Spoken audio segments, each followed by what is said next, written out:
반갑습니다. 네, 오늘은 불교 우화 이런 표현이 있습니다. 경전에 나오는 재밌는 이야기를 가지고 부처님의 가르침을 한번 생각해보는 그런 시간을 가지도록 하겠습니다. 옛날에 이야기는 항상 이렇게 시작합니다. 옛날에 엄청 가난한 마을이 있었는데 그 가난한 마을에서도 가난한 사람이 두 사람이 있었어요. 그러니까 엄청나게 가난했겠지. 그 마을에서는 먹고 살 길이 없으니까 우리는 좀 타지에 나가서 돈을 벌어 와야 되겠다. 그래서 이제 두 사람이 길을 떠났습니다. 돈을 벌러.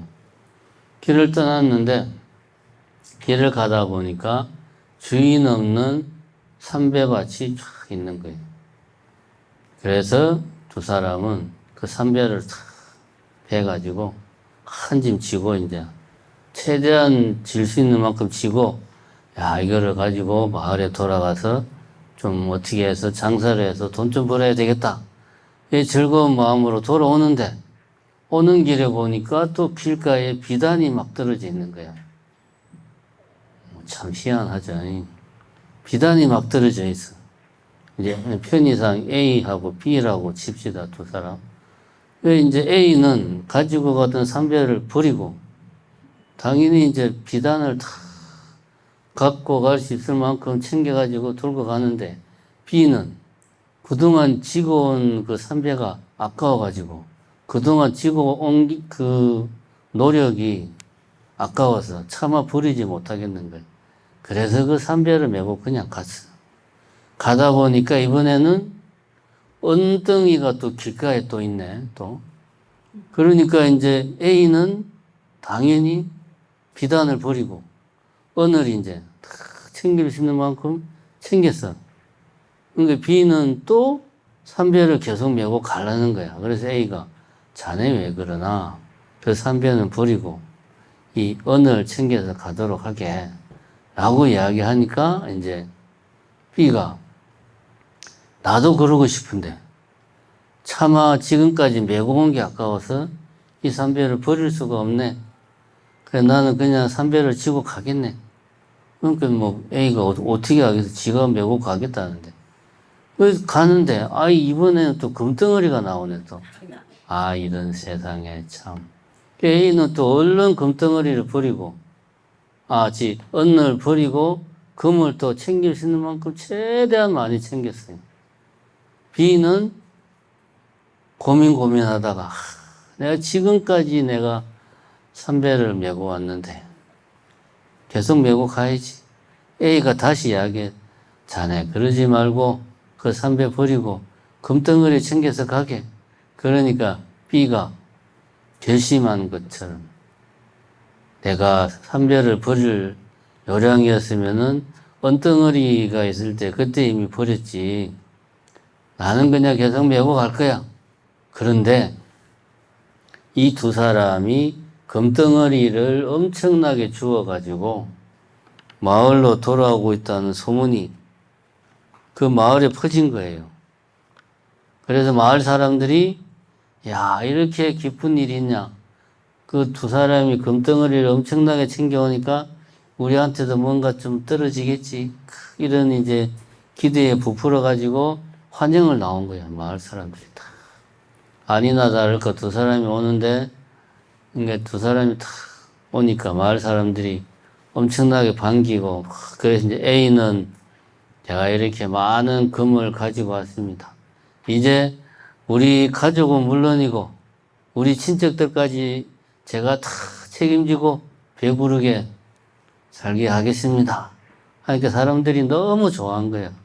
그러니까 이제 B의 가족들도 이제 기대를 한끗하고 B한테 당신은 뭘 가지고 왔나? 그러니까 나는 삼배를 가지고 왔어요.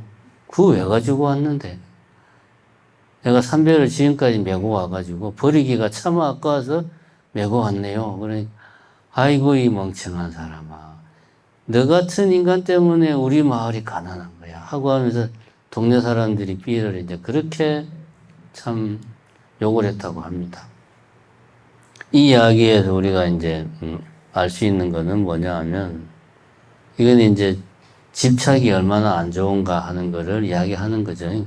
이거 우리가 다 압니다. 집착은 나쁜 거야. 집착이라고 하는 것은 뭐 그냥 하늘에서 뚝 떨어지는 게 아니고 탐욕이 강해지면 집착이 된다. 이거 우리가 알고 있어요. 알고 있는데 집착을 버리지를 못해. 이 삼배를 메고 온 이 사람처럼 이 사람도 삼배보다 은덩이가 더 귀하고 은보다 금이 더 귀하다는 거 아는데 삼배를 차마 버리지를 못하는 거예요. 이거 잘못됐다는 거 알면서도 계속 메고 온 거죠. 자, 왜 그럴까, 우리가? 왜 우리가 평소에 집착을 쉽게 놓지를 못할까? 이렇게 말을 하면은 또 어떤 사람은 반문할 수 있습니다. 아, 저는 집착하는 게 없어요. 이제는 젊었을 때는 뭐 애 키우고 할 때는 그래도 애들이 잘 돼야지. 뭐 이런저런 그래도 내가 참 원하는 바도 있고 희망하는 바도 있고 집착하는 게 있었는데 이제 나이 먹고 보니까 이제는 그런 거 없어요. 이제는 뭐 원하는 것도 없고 집착하는 것도 없고 편안하게 살고 있습니다. 라고 이야기를 할 수 있는 분이 있어요. 근데 우리가 집착을 버리지 못하는 이유가 뭐냐? 우리가 아는 집착은 이렇게 아주 큰 집착, 강한 집착은 누구나 다 알아요. 그런 것들. 예를 들면은 집에 안 쓰는 물건들이 있는데 버려야 되는데 그건 내가 차마 버리지를 못해. 집안을 어지럽게 만들고 오히려 집이 지저분하다는 걸 알면서도 차마 버리지 못하는 건 나의 집착 때문이야. 알고 있는데 못 버리는 이런 거 말고 우리 작은 집착들이 우리 일상에는 많이 있습니다. 예를 들면 어떤 거, 습관 같은 거. 아주 사소한 습관. 예를 들면 뭐 이런 게 집착인가 생각할 수 있는 것 중에 하나가 이제 저 같은 경우는 이제 밖에 나가서 커피숍, 카페에 가면은 항상 저는 이제 뜨거운 라떼를 시켜요. 왜 뜨거운 라떼를 시키냐? 이유가 없습니다. 그냥 그거를 시켜요, 그냥. 다른 거 먹으려고 보다가도 뭐 땡기는 게 없네. 그냥 나는 뜨거운 라떼. 항상 결론은 뜨거운 라떼. 그렇다고 해서 내가 뜨거운 라떼를 엄청 좋아하냐? 그것도 아니에요. 그것도 아닌데 그냥 이게 습관이 되어버렸어요. 이것도 크게 보면 집착입니다. 이런 것들. 그리고 우리가 뭐 식당에 가서 뭐 이제 중국집이나 이런 데 가서 뭘 시키고 주문할 때 우리나라에서 할 때는 모르는데 외국에 나가서 뭔가를 시킬 때는 뭐가 뭔지를 잘 모르니까 막 고르는데 우리나라에서는 중국집이면 내가 주로 먹는 게 대충 있어요. 한식당은 이게 왜냐 하면 내가 그런 것들이 편해. 편하다는 말은 내한테 익숙한 거고 내가 그런 것들에 대해서 애착이 있다는 거예요. 꼭 이런 집착이나 애착이 내가 좋아하니까 그렇다. 이렇게 생각할 필요는 없어요. 그게 나에게 익숙하고 편안한 거면 나는 그것에 대한 어떤 애착을 가지고 있는 거예요. 이런 집착들이 우리 일상을 구성하고 있습니다. 내 삶이 이렇게 만들어져 있어요. 그러니까 우리가 눈에 띄지 않는 사소한 집착들이 나의 삶 여기저기에 먼지처럼 때처럼 끼어 있으니까 우리가 내가 봐도 이 집착이 너무 심하다. 이런 집착을 털어내지를 못하는 겁니다. 우리가 이제 이런 이야기를 보면 그 삼별을 메고 온 그 B라는 사람은 정말 멍청한 사람이구나. 욕을 하는데 우리가 그렇게 해요. 내가 그렇게 하면서 다른 사람이 하는 행동을 어리석다고 우리가 비웃는 게 우리들 자신입니다. 여기서 이제 어쨌든 우리는 집착은 나쁜 거야. 집착은 크든 작든 나쁜 거야. 여기서 더 중요한 것은 사소한 집착을 평소에 내가 잘 알아차리고 그러한 것들을 내가 컨트롤할 수 있는, 내 스스로가 제어할 수 있는 힘이 필요하구나. 이런 생각을 할 필요가 있습니다. 여기서는 이제 탐욕과 집착 중에서는 탐욕보다는 집착이 더 안 좋구나 하는 이야기를 여기서 알 수 있습니다. 두 번째 이야기는 이제 탐욕에 대한 이야기인데, 탐욕. 이번에도 역시 이제 어떤 사람이 있었는데, 이 사람도 가난한 마을에 살고 있었어요. 근데 이 사람은 앞에 이야기하고는 조금 달라요. 그 마을은 가난한데, 이 사람은 상인이었어요. 장사를 잘해가지고 돈을 많이 벌었어요. 그 가난한 마을에서 부유한 상인이었죠. 부유한. 가난한 마을에서는 잘 사는 사람이었지. 그랬는데 장사를 하다 보니까 이 이제 잘못하면은 장사라는 게 한순간에 망하잖아요. 이 양반이 그냥 한순간에 쫄딱 망해버린 거예요. 자기가 부자일 때는 동네 사람들이 자기한테 그렇게 잘해주고 아첨하고 좋은 말은 골라서 하더만 자기가 쫄딱 망하고 나니까 아는 체를 안 하는 거지. 저 인간이 돈 빌려달라고 할까봐 뭐 등등등 사람을 무시하고. 그래서 이 상인이 야, 내가 이 마을에서는 내가 정말 더럽고 치사해서 못 살겠다. 내가 나가서 기필코 내가 돈을 벌어서 금이환영해야지 라고 생각해서 이 양반이 또 타지로 나갑니다. 그래서 수십 년 동안 가정고초 끝에 다른 나라에서 돈을 엄청나게 벌었어요. 그냥 많이 번 게 아니고 뭐 한 삼성 막 이재용이처럼 뭐 엄청나게 번 거야. 그냥 어마어마한 대부호가 됐어요. 그래서 이제는 내가 내 고향으로 돌아갈 때가 됐다. 근데 돌아가려고 탁 생각을 해보니까 옛날 생각이 나는 거예요. 내가 옛날에 잘 살 때는 사람들이 그렇게 내한테 아부하고 좋은 말하고 잘 보이려고 막 그랬는데 내가 돈 한 푼 없을 때는 사람들이 그렇게 나를 이렇게 사람 대접 안 하고 무시하고 나를 멀리 했던 그런 기억이 나가지고 내가 지금 내 모습 이대로 가면 또 우리 또 마을 사람들이 어떻게 나올지 뻔한 거야. 그러니까 이 사람이 꾀를 썼어요. 이 사람이 엄청나게 돈을 많이 벌어가지고 자기 이제 식솔들을 다 데리고 수백 명이 되는 식솔들 어마어마한 재물을 다 가지고 이제 귀환을 하는데 자기가 그 어마어마한 그 행렬 무리의 최고 대장인데 이제 일부러 변복을 해가지고 마치 그 밑에 일하는 하인 중에 한 명인 것처럼 옷을 이제 허름하게 입고 제일 앞에 쓰는 게 아니고 뭐 마차 그런 데 타는 게 아니고 그냥 말을 끄는 하인 행색으로 해서 중간에 그렇게 해서 고향으로 이제 쫙 돌아온 거예요. 역시 이번에도 마을에 소문이 퍼졌어. 아무개가 다른 나라에 가서 돈을 어마어마하게 벌어가지고 고향에 돌아온다더라. 소문이 퍼져가지고 마을 사람들이 다 나온 거지, 이제. 얼마나 돈을 많이 벌었나.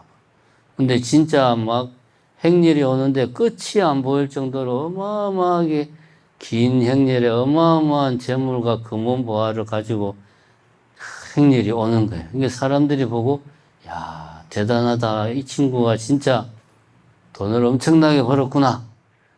근데 봐도 그 자기 마을 사람, 그 사람이 안 보이는 거예요.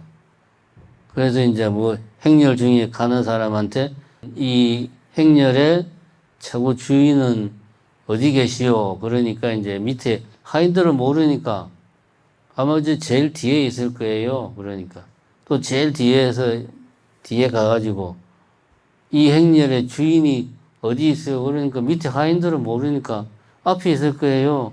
아니, 앞만 봐도 없는데? 이제 마을 사람들이 한참을 찾았어요. 그럴 수밖에 없는 게 수십 년을 나가 있어가지고 마을 사람들도 얼굴을 잘 기억 못 하는 거예요.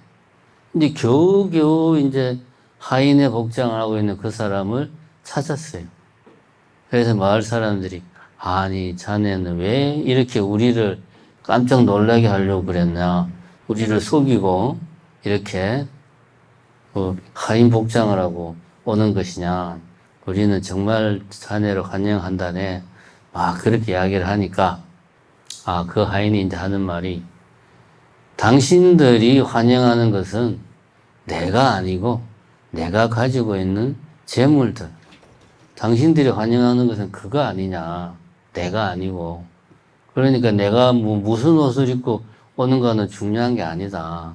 당신들이 원하는 것은 내가 가지고 있는 재화가 더 중요한 거지.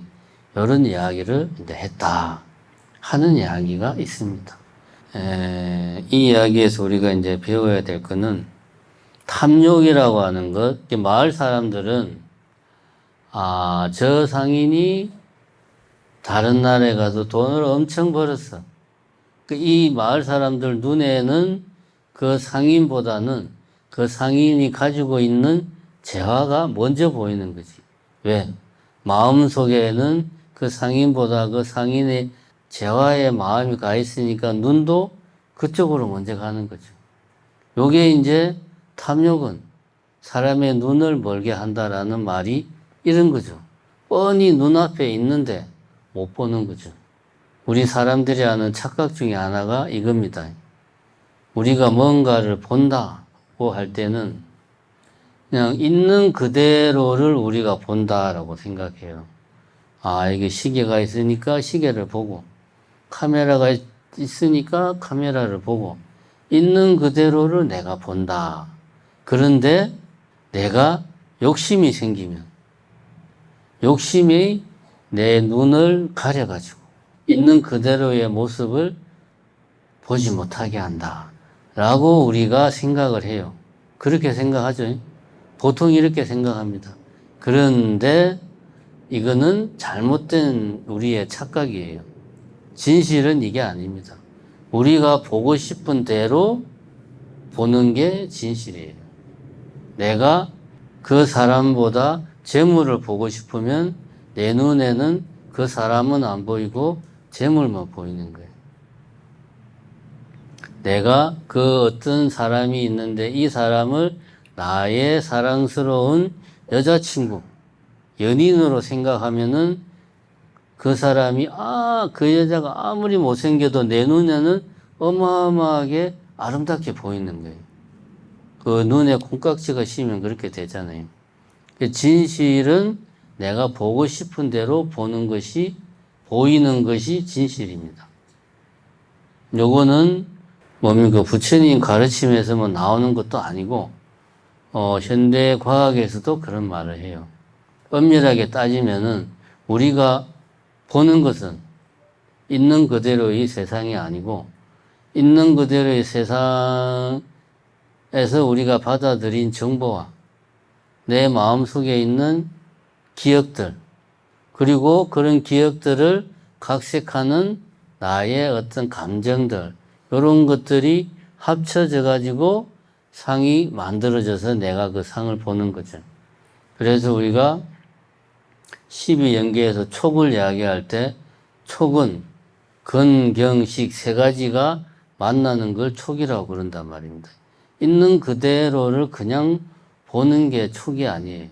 본다는 것은 내 마음속에 있는 마음하고 내 밖에 있는 그 어떤 것에 대한 정보가 합쳐져서 보이는 거기 때문에 내가 보고 싶은 대로 보는 거예요. 그럼 이렇게 말을 해도 진짜 그런가? 나는 평소에는 그냥 있는 그대로 보는데, 근데 이게 아닙니다. 이게 아닙니다. 우리가 속담에 그런 말이 있잖아요.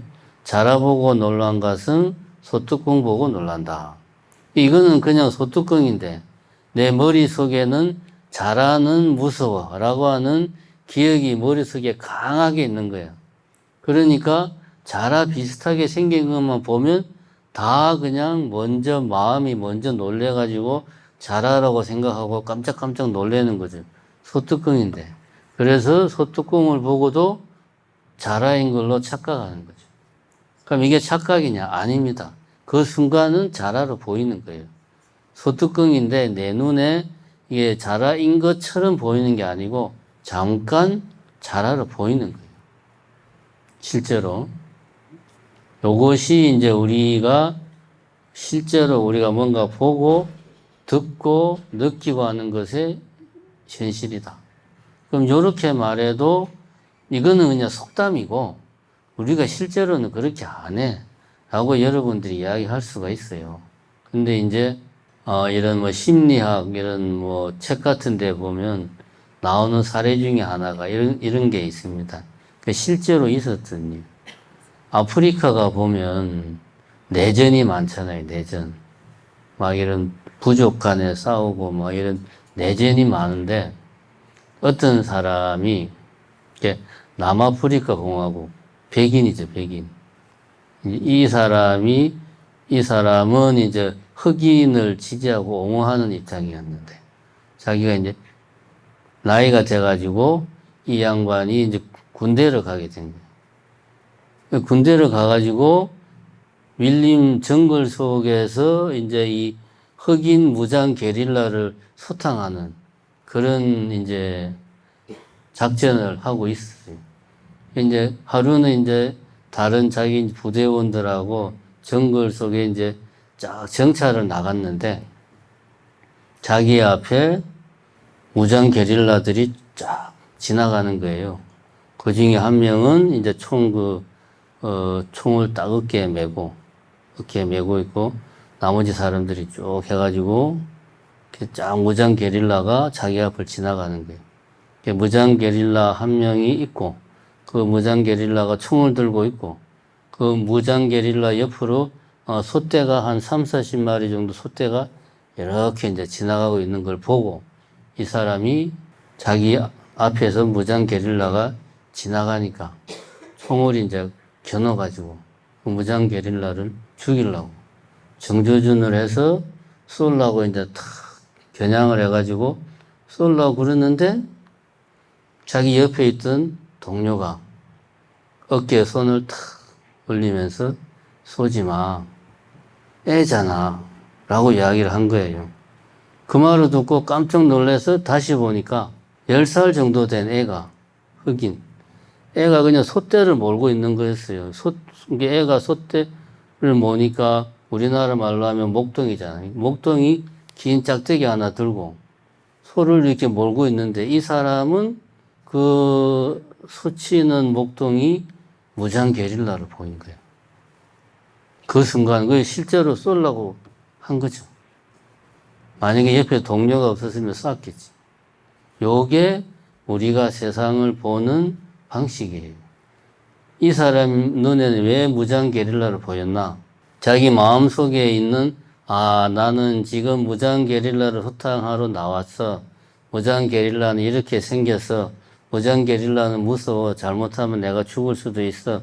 이런 마음이 내 마음속에 있는데 내가 본 정보가 내 눈에 들어와서 이 정보하고 내 마음속에 저장되어 있는 거하고 이것이 이제 합쳐져 가지고 이미지로 만들어지는데 마음속에 있는 기억이나 감정이 강하다 보니까 눈에 실제로 들어온 정보를 왜곡시키는 거죠. 실제로 아이가 게릴라로 보이는 거예요. 이 양반이 왜 이렇게 되었을까? 이걸 정말 자기가 그 숙제를 풀기 위해서 이제 나중에는 뭐 인간의 심리에 대해서 연구를 하고 막 그랬다. 이런 이야기가 있습니다. 그러니까 우리가 요 두 번째 이야기에서도 마을 사람들이 금이 환영하는 상인을 보지 못한 것은 말 그대로 눈에 안 보여서 못 본 거예요. 재물에 눈이 어두워서 못 본 게 아니라 안 보이는 거예요. 왜? 마음속에는 재물에 대한 욕심이 가득 차 있으니까 바깥에서 그 상인에 대한 정보가 들어와도 마음속에 있는 재물에 대한 정보가 워낙 강하니까 내 눈에 보이는 정보를 왜곡시키는 거죠. 그렇게 해서 마을 사람들이 이 상인을 보지 못하는 거죠. 이게 이제 우리가 두 번째 이야기의 교훈입니다.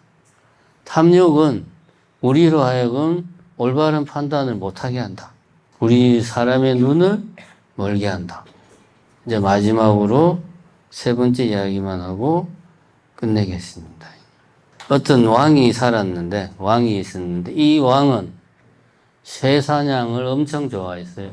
새를 잡는 새 사냥 좋아했는데, 하루는 왕이 사는 궁전에 비둘기 떼가 궁전으로 날아왔다가 왕이 쳐놓은 그물에 다 걸려버린 거예요.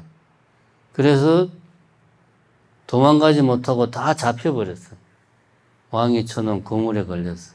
그래가지고 왕이 이제 요리사한테 시키기를 이 비둘기들을 다 새장 안에 가두어 놓고 살이 찐 놈부터 한 마리씩 하루에 한 마리씩 내 식탁에 올려라. 그래가지고 요리사가 하루에 한 마리씩 살이 찐 놈부터 붙잡아가지고 털을 벗고 기름을 바르고 구워서 양념을 촥 해가지고 왕의 식탁에 올린 거예요. 비둘기들이 야 보니까 이건 뭐 지옥이 따로 없네. 그러니까 그 중에 한 마리가 이렇게 이제 이야기를 하는 거지. 보니까 우리가 뭘 먹어서 살이 찌면 왕의 요리사가 살이 찌면 잡아서 우리를 죽여가지고 왕의 요리를 만드니까 우리 지금부터 요리사가 주는 먹이를 먹지 말자.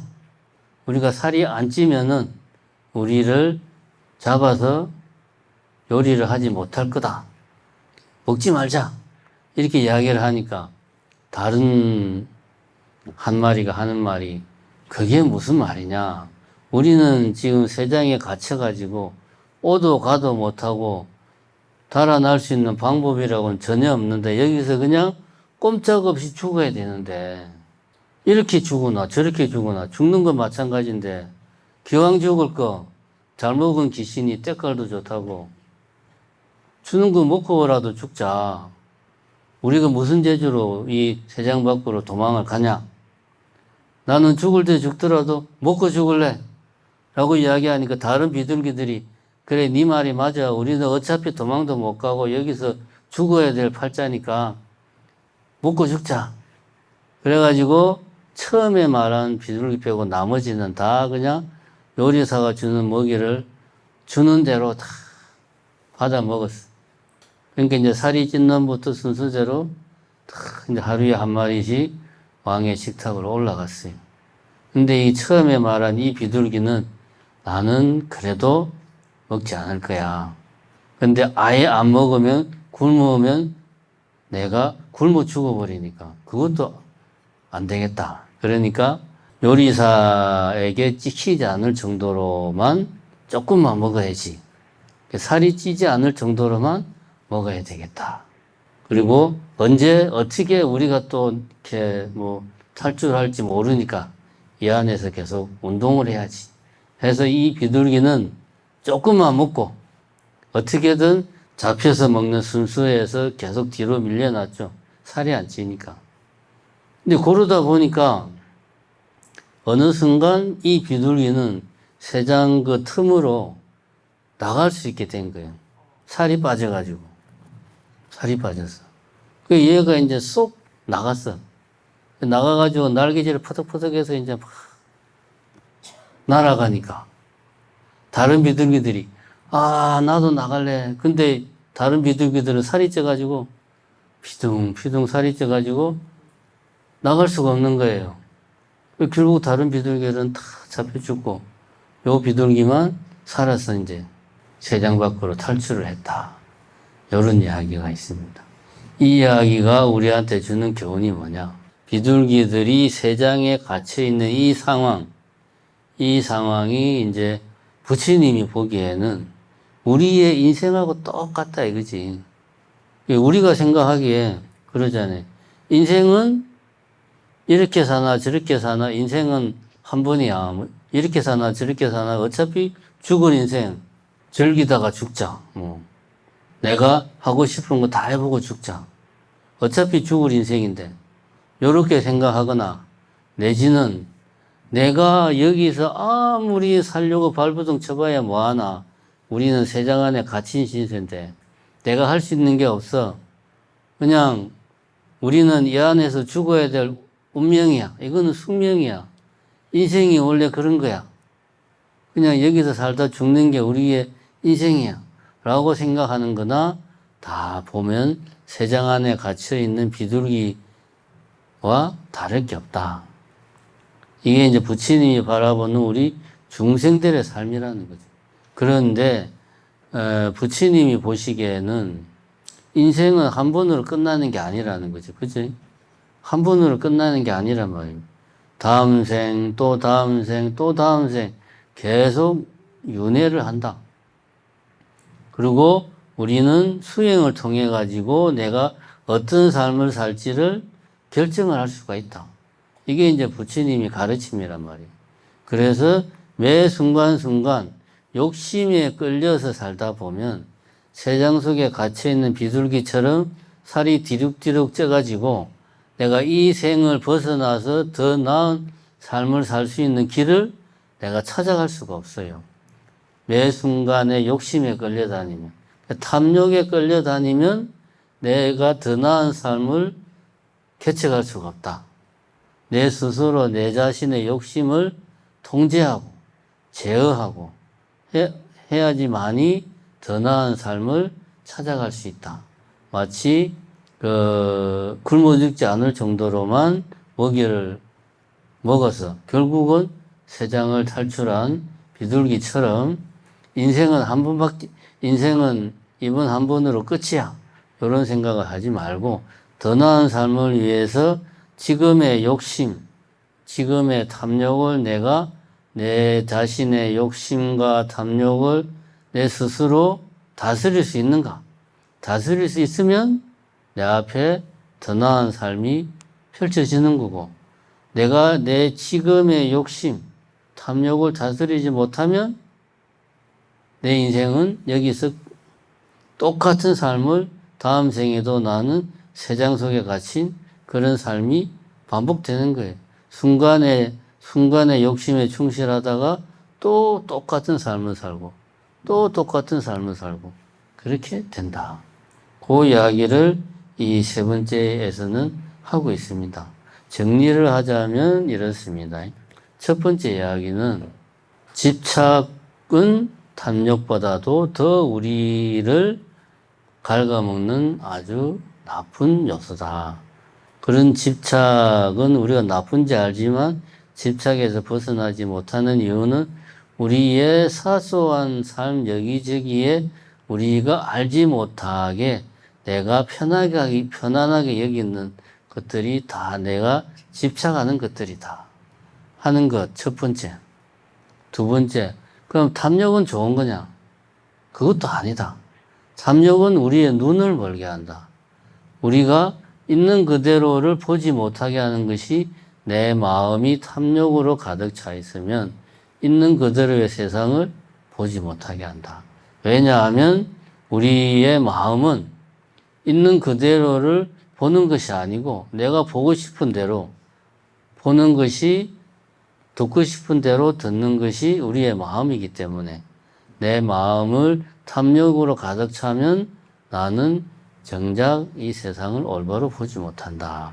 여기 두 번째 이야기. 세 번째 이야기는 그럼 이 탐욕을 이대로 놔둬도 되느냐? 아니고 탐욕을 내가 욕심을 잘 다스릴 때 더 나은 삶이 우리를 기다린다. 그게 세 번째 이야기입니다. 이제 불교에서는 부처님은 항상 강조하는 것이 소욕지족, 욕심을 내지 말고 작은 것에 만족하고 살아라 하는 이야기를 항상 강조합니다. 그래서 사성제에서 괴로움의 원인은 가래에서 비롯된다 라는 이야기를 했습니다. 가래라는 게 결국은 욕심이란 말이에요. 그러니까 욕심이 모든 번뇌의 근원이다. 이걸 명심하시고 하루하루를 살아가시기 바랍니다. 예, 감사합니다.